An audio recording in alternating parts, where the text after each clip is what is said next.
ఏడాది నుంచి కేటీఆర్ ని ఏ విధంగా అక్రమ కేసుల్లో ఇరికించాలనే ప్రయత్నాలు జరుగుతున్నాయని బీఆర్ఎస్ ఎమ్మెల్యే వివేకానంద గౌడ్ ఆరోపించారు. కాళేశ్వరం ప్రాజెక్టు, విద్యుత్ కొనుగోలు, ఈ కార్ రేసింగ్, లగచర్ల దాడి సహా అన్నింటిలోనూ కేటీఆర్ ను ఇరికించాలని చూస్తున్నారని ఆక్షేపించారు. కేబినెట్ లో ప్రజా సమస్యల ప్రస్తావన లేకుండా కేటీఆర్ ను ఏ విధంగా అరెస్టు చేయాలనే దానిపై చర్చించారని విమర్శించారు. ఎలాంటి విచారణైనా ఎదుర్కొనేందుకు కేటీఆర్ సిద్ధమన్నారు ఎమ్మెల్యే వివేకానంద గౌడ్.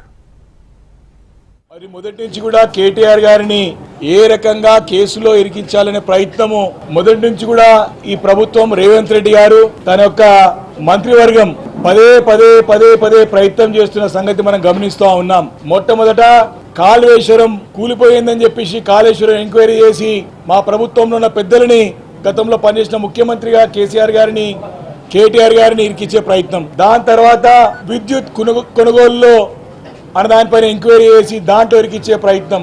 దాని తర్వాత ఫార్ములా ఈ రేస్ కారింగ్ అని చెప్పేసి దాంట్లో ఇరికిచ్చే ప్రయత్నం. అదే కాకుండా కేటీఆర్ గారి దగ్గర బంధువులు సొంత బావమరిది ఇంట్లో పెద్ద ఎత్తున దాడి చేసి ఇంట్లోకి వెళ్లి మళ్ళీ కూడా అవి దొరికినాయి, ఇవి దొరికినాయి, డ్రగ్స్ దొరికినాయి అని చెప్పి ఇరికిచ్చే ప్రయత్నం కేటీఆర్ గారిని. మరి అనేక ప్రయత్నాలు.